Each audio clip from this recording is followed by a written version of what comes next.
En capítulos anteriores... Yo no quiero hacerte daño. Si hubiese llegado... No hizo nada más porque me defendí. Nunilo es el motivo de que haya venido hasta aquí. Estoy enamorado de ella. ¿Es la flor que aparece en esa llave que has robado? Al otro lado les esperaba. ¡Nunilo! El Bosmerau. Ya eres mío. ¡Leandro! ¡Gervasio! ¡Nunilo, cuidado!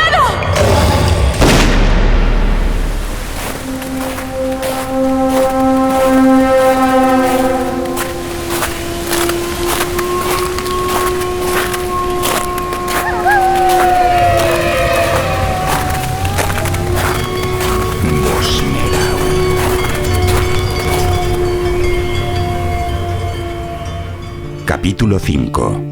Un errante sin fe. Un tiro. ¿Lo han escuchado? Es una lucha a muerte. El tiempo se congeló en el interior de la cueva de hielo. Gervasio corrió para desviar la trayectoria del disparo que iba directo hacia esa forma que Alodia solo conseguía ver reflejada en la pared de la cueva y que Leandro advertía como una bestia con forma de oso. Quedaría precioso en su pared de los trofeos. La mirada protectora de Nunilo hacia ese ser bastó para convencer a Gervasio de que por una vez en su vida era hora de demostrar que valía para algo más que para narrar las hazañas de los demás. La bala impactó en el pecho de Gervasio. Su cuerpo acogió el disparo con elegancia. ¿Y saben qué? Por primera vez en su vida, no se quejó. Una mujer se desgañitaba. La voz sedosa de Nunilo se había vuelto de esparto. Su pie retorcido en un ángulo extraño le impidió incorporarse cuando Gervasio se desplomó contra el suelo. Aquello era lo que la había tenido retenida en la cueva. ¡Maldito estúpido! ¿Qué crees? ¿Que no tengo balas de repuesto? Las utilizaré. Una a una si es necesario. ¡El Bosmerau es mío! Leandro volvió a calibrar el rifle. Su ojo enloquecido enfocando al final de la caverna, donde las sombras se hacían carne. No me gusta llegar al último capítulo con una imagen tan desoladora. ¡Qué lástima! La lástima fue que no vio cómo un cuerpo menudo se dejaba resbalar con todo el impulso del que era capaz por el suelo helado de la caverna.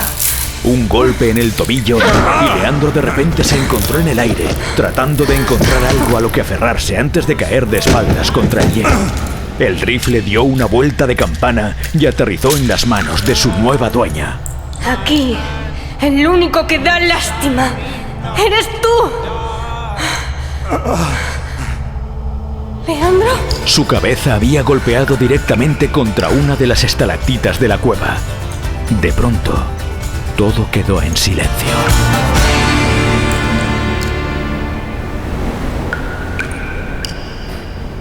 Tan solo se escuchaba el viento arrullando los gemidos de Nunilo. Alodia se incorporó a duras penas, el cuerpo magullado y quemado por el hielo, y miró a los ojos apagados del cazador. Su pecho estaba inmóvil. Un hilo de sangre huía de la comisura de su boca burlona. Fue entonces cuando la pequeña presa se echó la culata del rifle al hombro, como tantas veces había visto hacer al hombre, y apuntó directamente hacia su cabeza. Por primera vez, podía contemplar su cuerpo desde una posición de superioridad. Y le gustó. Alodia, ¿qué vas a hacer? Tú te debes creer que yo soy tonta. ¿A qué esperas, Alodia? ¡Vamos, dispara! ¡Ya está muerto! ¡Se lo merece! Me encantaría quitarte el rictus de superioridad y la media sonrisa que tienes aún estando muerto. Alodia. ¡No! Vale, no. Está bien. Me has pillado. ¿Lo ves? A eso esperaba. Mala hierba nunca muere. Alodia, querida, tú no vas a disparar. No eres como yo. Leandro elevó las manos magulladas enrollándose en el rifle, como si estuviera rezando, pidiendo la clemencia que él no tuvo con la joven. Y de repente...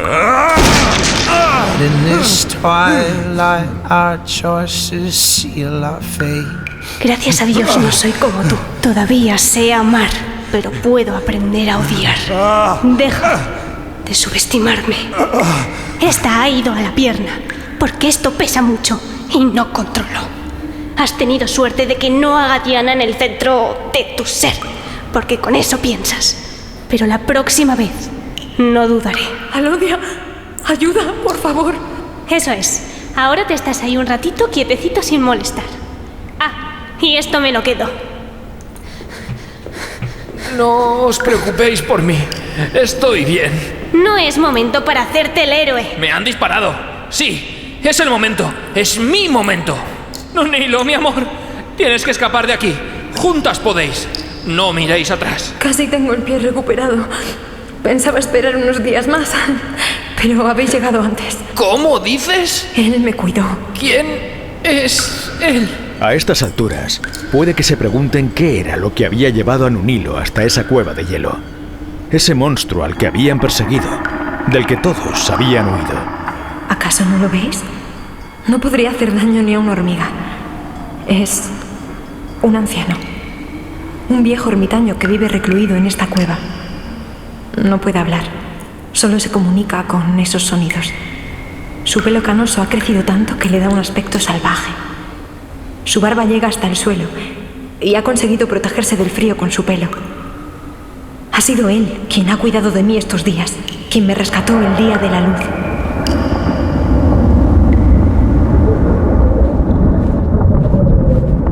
Nos sorprendió a mitad de camino. Apenas tuvimos tiempo de reaccionar. Fue el momento más terrorífico de mi vida. Las capas de nieve nos sepultaron. Traté de orientarme escupiendo saliva y la situación no era esperanzadora. No podía ni respirar. Notaba cómo me congelaba por momentos. Cuando estaba medio inconsciente, vi como algo rascaba en la nieve y me agarraba tratando de hacerme salir a la superficie. Fui arrastrada a unos metros. Mi pie se había retorcido de una forma extraña. No podía andar, pero él cargó conmigo. El viaje lo tengo velado. A ratos me desmayaba, pero luego aparecí en esta cueva de hielo. Él ha hecho que poco a poco entrase en calor, por raro que parezca. Ven, no tengas miedo.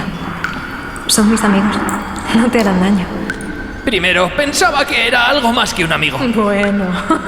Y segundo, ¿me estás diciendo que llevamos días perdidos para encontrarte cuando tú estás cómodamente protegida por un ser con mucho pelo? Lleváis días perdidos porque os orientáis mal, pero el camino está muy claro. ¡Ay, madre! Se ha desmayado. No te preocupes, Alodia. Es algo que le pasa a menudo después de vivir emociones fuertes. ¿También se desmayó la noche que pasasteis juntos? Ajá. ¿Por qué? No quieras saberlo. Una bala ha atravesado mi cuerpo. ¿Podríais aguardar un poco para burlaros de mí, por favor? Sigo consciente. Perdón, mi amor. De hecho, pensaba que morir dolería más. Por favor, aguanta.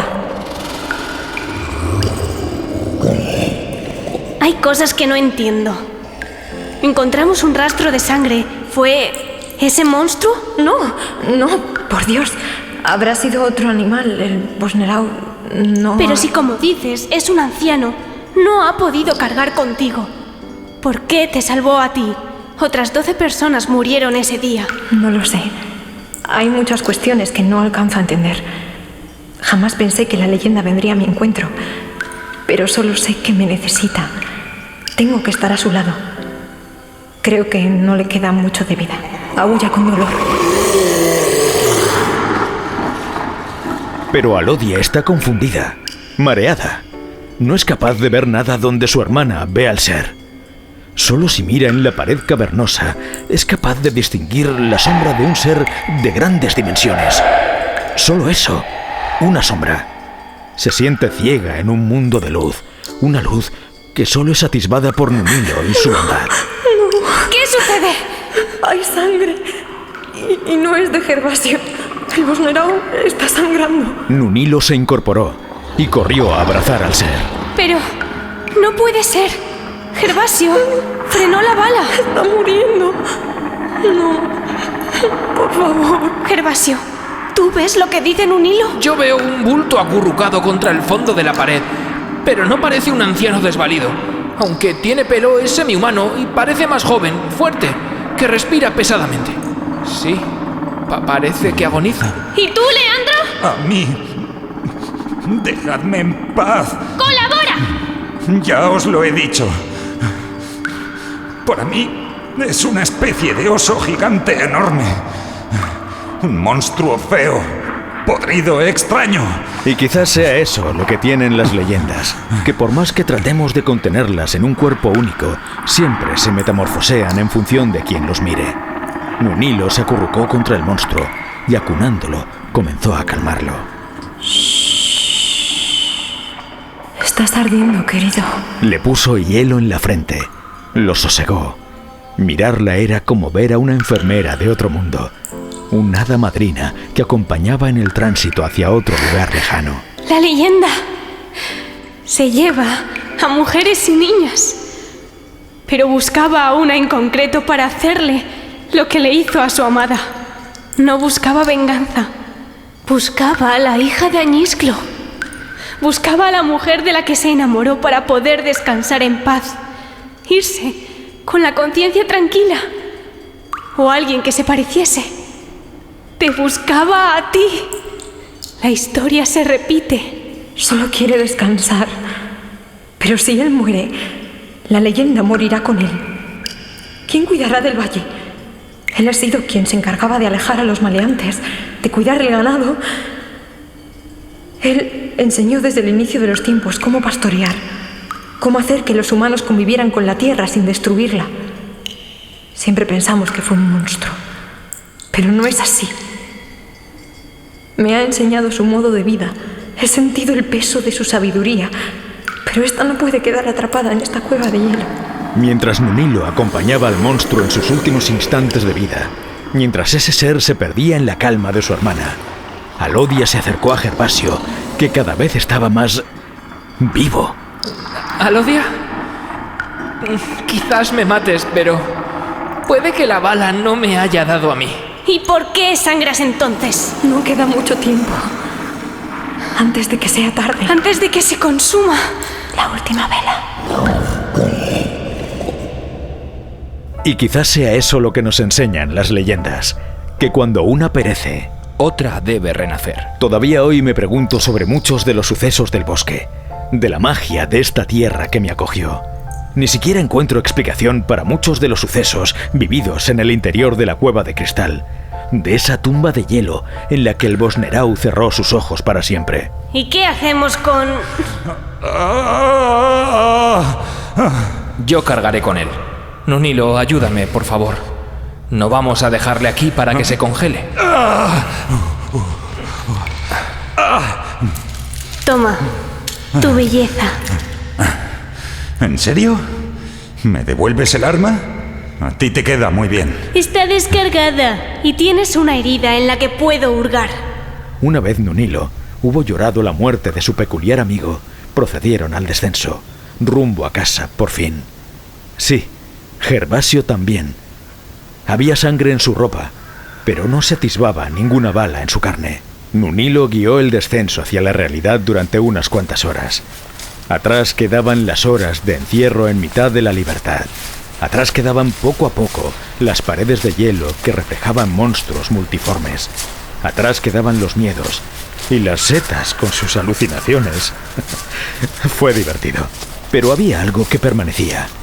La sensación de que esa tierra, de que esas montañas eran capaces de transformar a quienes las pisaban. De unos sacaban lo peor. A otros les enseñaba a ser valientes. A muchas les enseñó a crecer de golpe y a defenderse.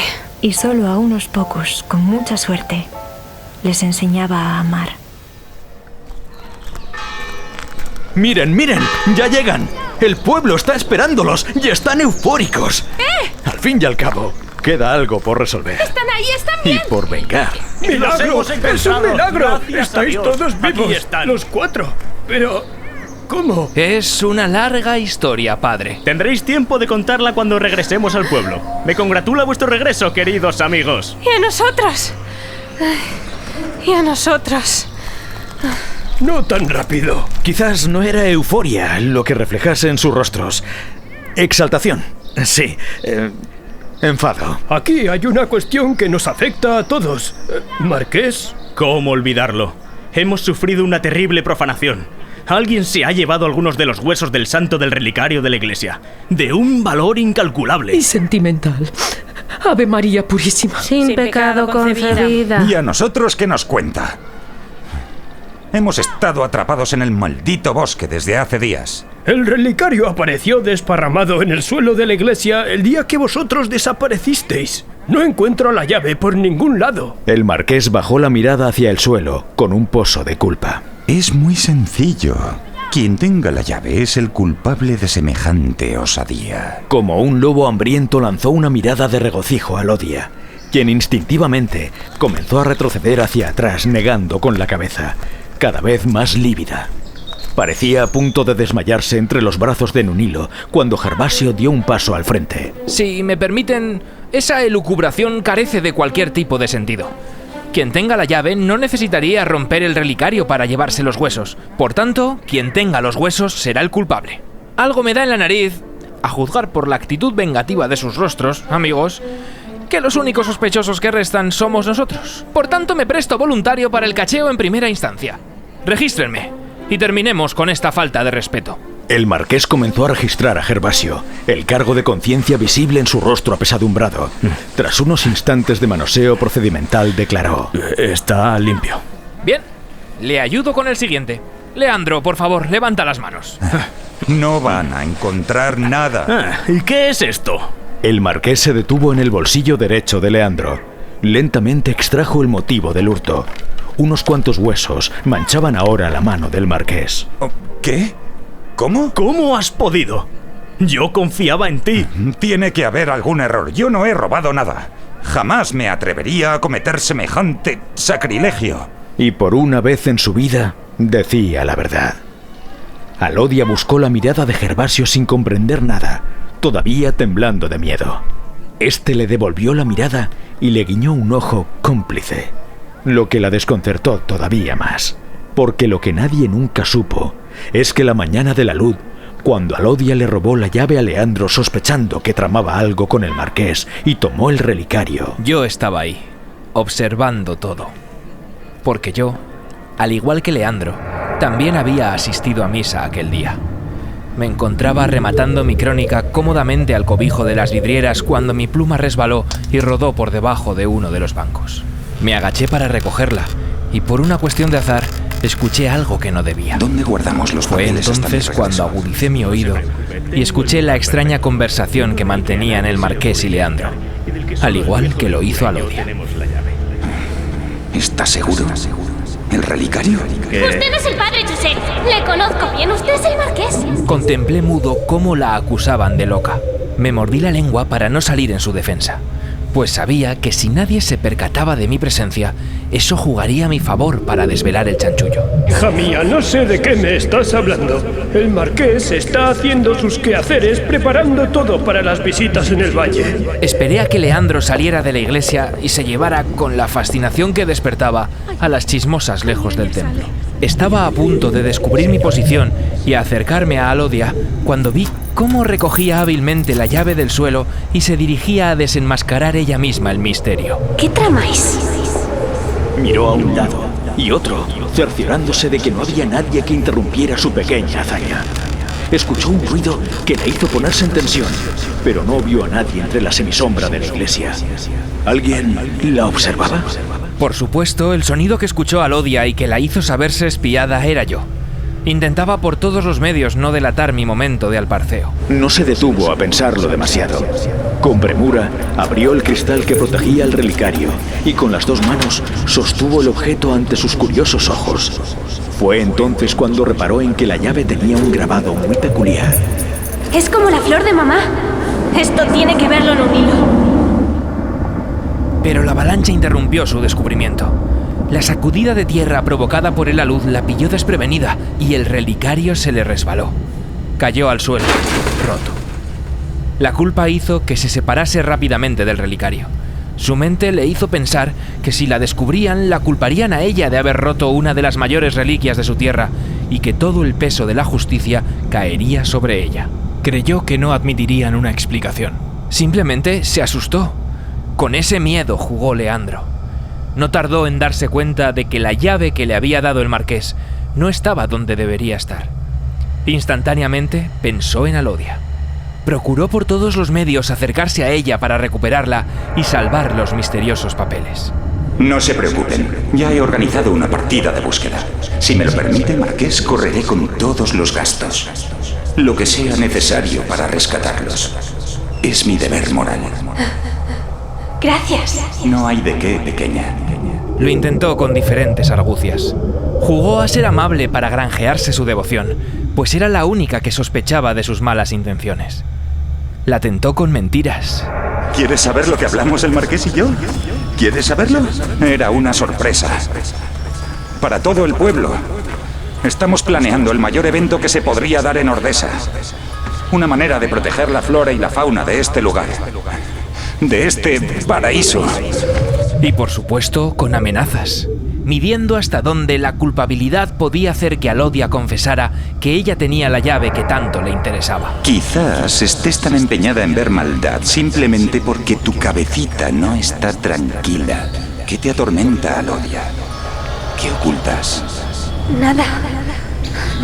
Mientes. Lo prudente hubiese sido arrojar la llave al suelo de la iglesia y desaparecer para que nadie la incriminara. Pero los nervios le jugaron una mala pasada. Salió a todo correr de la iglesia buscando a su hermana. Cuando me supe a salvo de miradas indiscretas, salí de mi escondite entre los bancos y me acerqué al relicario. Tomé entre mis manos los famosos papeles y por supuesto los leí. Pero llevarlos conmigo para delatar a Leandro no habría servido de nada, pues todavía no se había estampado ninguna firma. Sus nombres no aparecían por ningún lado. Era papel mojado. Por ese motivo los enrollé y los volví a dejar en el relicario, sobresaliendo ligeramente para que alguien los encontrara. Robé un par de huesos y dejé el resto fuera premeditadamente. De esta manera me aseguraba de que alguien, probablemente el padre Chusé, los encontraría más tarde o más temprano. ¡Sacrilegio! ¿Cómo han podido? ¡Oh, vaya! ¿Qué es esto? La visión del relicario con los huesos del santo sobresaliendo sería el motivo que llevaría a descubrir que había algo más dentro y razón suficiente para detener a la persona que tuviera las falanges restantes. Salí de la iglesia antes de que llegara nadie. Di un par de vueltas en sentido contrario a Alodia y forcé nuestro encuentro, fingiendo algo casual. Perdón, ¿te encuentras bien? Eres la hermana de Nunilo, ¿no es así? Por supuesto, yo sabía perfectamente quién era Alodia. Su hermana me la había descrito a la perfección la noche que pasamos juntos. Las dos trenzas oscuras, su aspecto de mujer, sus ademanes aniñados y su mirada inquisitiva pretendiendo descubrir algo. Pero en ese momento, cuando me presenté ante ella, su sentimiento de culpa por haber arrojado a su hermana hacia un alud en el que tendría que haber estado ella y por haber robado una llave que le recordaba a su madre me sobrecogió. Quise protegerla de inmediato. Sabía que Nunilo, allá donde estuviese, me lo agradecería. Traté de entender el valor que tenía esa llave para ella, pero no le confesé que sabía perfectamente cómo y cuándo la había robado. Por supuesto, tuve que mentir. ¿Es la flor que aparece en esa llave que has robado? ¿Cómo sabes? Te la vi el otro día mientras dormías. Y a juzgar por cómo la ocultas, no resulta descabellado pensar que es algo que no es de tu posesión. Sabía que si le decía que la había espiado, una vez más, me vería como a un enemigo. Y ya había cometido demasiados errores con ella como para permitirme un último fallo que la hiciera alejarse por completo de mí. Alodia, por favor, yo no quiero hacerte daño. Quiero ayudarte, no me lo esperaba. Si hubiese llegado... No hizo nada más porque me defendí. Yo solo quería que se hiciera justicia. Y es lo que está a punto de pasar en estos precisos instantes. Volvamos al improvisado juicio que se libra ante nuestra salida del bosque. ¡Maldita sea! ¡Yo no he robado nada! ¡Ha sido Alodia! ¡Ella tiene la llave! Oh, debería darte vergüenza. Acusar a una niña. Nunilo posó su mano derecha sobre el pecho de Alodia, en señal defensiva, tapando y apretando contra el esternón de la joven la llave que llevaba oculta a la perfección. Alodia se dio cuenta de que su hermana palpaba la llave, miró hacia arriba y Nunilo repitió el gesto de Gervasio. Le guiñó un ojo. Entonces se supo a salvo. Puede que Nunilo no supiese con total certeza qué había pasado antes y durante su aventura en el bosque, pero jamás permitiría que atacaran a su hermana pequeña. En eso no había cambiado. Esa no es una niña. Ya he oído suficiente. ¡Deténganlo! Pues, ¿saben? Difiero. Considero que hay algo esencial que no hemos contado. ¿Verdad, Marqués? Ahora te vas a enterar, traidor. ¡Óiganme todos! El señor Marqués pretendía explotar el Valle de Ordesa y beneficiarse de ello. Obras hidráulicas, minas, el paraíso de la malversación. Intentó por todos los medios atraerme hasta este lugar del demonio, para que pusiera a su disposición mi dinero y mi fama, y así derribar juntos los planes de hacer de este lugar un parque protegido. Dar el cambiazo en el último momento. ¿Pero de qué hablas? Jamás accedería a semejante idea. Esta tierra lo es todo para mí. Hablo de los papeles que introduje en el relicario y que lo demuestran. ¿Cómo? ¿Esos papeles son tuyos? No había ninguna firma, solo la descabellada idea de explotar este lugar. No pensábamos que usted, Leandro... O sea, que por una cuestión de lógica es usted el que robó mi llave de la sotana también. Y así fue como Leandro se delató él solo. Algo que era de esperar al verse acorralado, por supuesto. También era de esperar que el marqués se desembarazase del asunto rápidamente. Yo quería hacer justo lo contrario, Leandro. Es bien sabido en el pueblo. No me lo puedo creer. ¡Mentiroso! ¡Maldito mentiroso! Sabes tan bien como yo que tú estabas untado hasta el pescuezo. Pero el proyecto ya está en marcha. No puedes detener esto. Yo he seguido los pasos del señor Marqués para mis crónicas, y es cierto que ha estado con Lucien Briet acordando cómo hacer de este lugar un parque protegido. La mirada de sorpresa y gratitud que le lanzó el marqués a Gervasio pasó desapercibida. Pero Gervasio necesitaba tener su favor. Era el hombre más influyente de la zona. Así haría pagar a Leandro lo que había intentado hacerle a Lodia. Porque desgraciadamente, que una joven denunciase que habían intentado abusar de ella no sería motivo suficiente para encerrar a un ser como Leandro. Nadie la creería. No había pruebas de por medio. Solo su palabra contra la de él. Saldría impune y probablemente trataría de aprovecharse de otra chica a la que nuevamente cuestionarían. Ya han oído a este excelente periodista. Yo no tengo nada que ver. Mandaré de hecho ahora mismo una carta al ministro de Fomento para detener la construcción de esas obras. Faltaría más. ¡Impostor! Y Castantú. ¡Me las pagaréis! ¡Me las pagaréis! ¡Todos! ¡Llévenselo, muchachos! Leandro de Ariza, el joven apuesto que había revolucionado el pueblo con su llegada, pasaría una buena temporada a la sombra por los crímenes cometidos, los aireados y los callados. El marqués cumpliría su promesa. El 16 de agosto de 1918 se inauguró el Parque Nacional de Ordesa. Gracias a voces como la de Briet, Schrader o Beraldi, se comenzó a tomar conciencia de los peligros que podía traer la deforestación, la caza, la pesca, para un lugar tan hermoso como Ordesa. Y para el pobre Bucardo, que terminaría desapareciendo. Los intentos de los pirineístas por proteger a esta cabra montesa del Pirineo fueron estériles. No sería hasta 1982 cuando se incluirían los valles de Añisclo, Escuaín y Pineta, momento en el cual se adoptó el nombre por el que hoy se le conoce, Parque Nacional de Ordesa y Monteperdido. Pero, ¿qué fue del resto? El padre Chusé organizó la misa más bonita que se recuerda en el lugar, tal y como había deseado. Pero en lugar de orar por los muertos de la luz, unió en santo matrimonio a... Gervasio Castán, ¿tomas como esposa a Nunilo Verges? Sí, quiero. ¿Y tú, Nunilo, tomas a...? Sí quiero. Mírala, si es que está ansiosa por pillar cacho. Está bien, qué prisas. Yo os declaro marido y mujer. ¡Hala! ¡Id en paz! Puri, a ti lo que te da es envidia. Pues un poco sí, ¿para qué nos vamos a engañar? Pues yo creo que hacen una pareja preciosa. Espero que se queden en el valle y que tengan hijos pronto. Sí, porque si no se le va a pasar el arroz. Puri, siempre igual. Quiero decir, ¡viva, viva! Dicen que la última bendición por el alegre enlace procedía de las montañas, el sonido que había marcado su historia.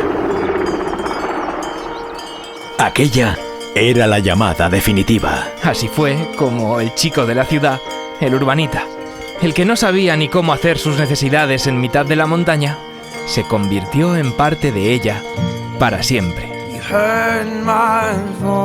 Caprichos del destino.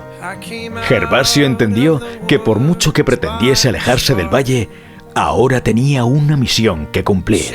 Al fin y al cabo, ya no había un ser que se encargase de restaurar el equilibrio de la naturaleza, de advertir de cuando una fatalidad iba a desatarse sobre el valle. O sí, lo que quizás se estén preguntando es ¿qué fue del Bosnerau? ¿Murió de verdad? ¿Acaso puede una leyenda perecer?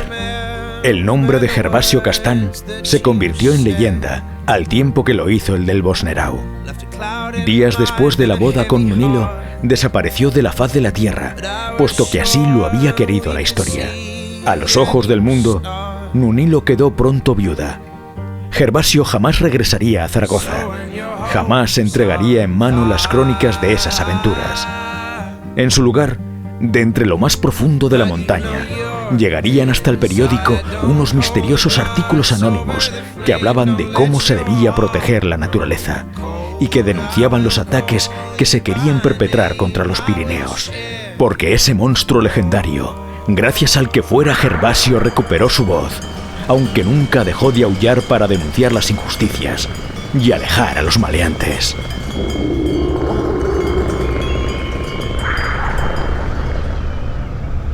A estas alturas, ya habrán adivinado quién es el triste narrador que les ha acompañado durante toda esta rocambolesca historia. El anciano que en sus estertores de muerte necesita limpiar su conciencia y por fin contar todo aquello que cayó en su momento para que quede constancia. Yo, Gervasio Castán, declaro así con mi último aliento sobre estas memorias que todo lo narrado fue real, o todo lo real que pueden ser las leyendas en manos de un letraherido viejo y, como diría Lodia, loco. Nunilo, la mujer enlutada de las montañas, se convirtió en el nexo de unión entre el Bosnerau y el mundo exterior. Sería ella quien se encargaría de pasar los manuscritos que yo redactaba, la que se preocuparía de mantener la leyenda viva de susurro en susurro. Sí, eso es, niños. El Bosnerau. Yo lo vi con mis propios ojos. Unos dicen que era un monstruo, un oso, un anciano. Él es quien cuida de los bosques y de las montañas, de los lagos y los oscuros rincones de nuestros Pirineos. Así que más os vale no dañar nuestra tierra, porque si no... ¡Bú! La leyenda necesitaba una mujer de corazón puro que velase por todos, incluso por mí. Necesitaba una montaña viviente. Subió cada semana a darme alimento y noticias del mundo exterior, durante 50 preciosos años de feliz matrimonio en secreto. Sí, Nunilo llevó una vida feliz junto a su greñudo y ermitaño marido. O eso espero. Así fue mi vida. Alodia marchó a la gran ciudad, lejos de las montañas que la vieron crecer, pero siempre llevando un pedacito de Edelweiss en su corazón. Marchó para luchar por lo que creía a capa y espada, por lo que valía, para demostrar que no necesitaba a nadie para protegerse, al menos ya no. Se convirtió en la mujer independiente que siempre había soñado con ser, y que ni su madre ni su hermana pudieron ser, aunque parte de ella siempre sería la niña de trenzas que corría por el valle, ahora con la melena suelta y sin mirar atrás, sin atisbo de miedo en sus ojos, porque nadie volvería a hablar por ella. Anda, déjame que termine, viejo loco. Si Alodia consiguió dejar atrás sus miedos, esa presión en el pecho, fue gracias a sus dos ángeles de la montaña, Nunilo y Gervasio. La prueba viviente de que amar siempre es más valiente que odiar. ¡Alodia! Todo está perdonado. Ahora sí, mi amor. Ahora ya lo has contado todo. Puedes ir en paz. Deja que se consuma la última vela. Marcho tranquilo, sabiendo que los caminos de Alodia y Leandro no se volverían a cruzar. Al menos hasta muchos años después. Claro.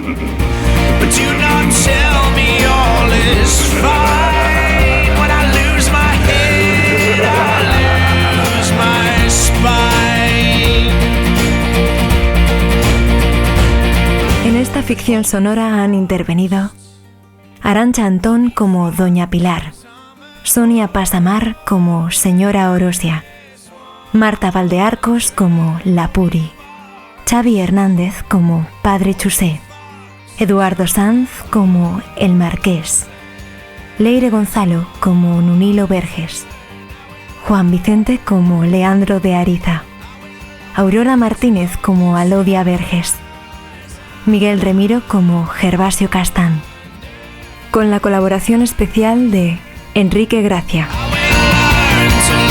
Bosnerau, una ficción sonora producida por Aurora Martínez y Miguel Remiro para Aragón Radio.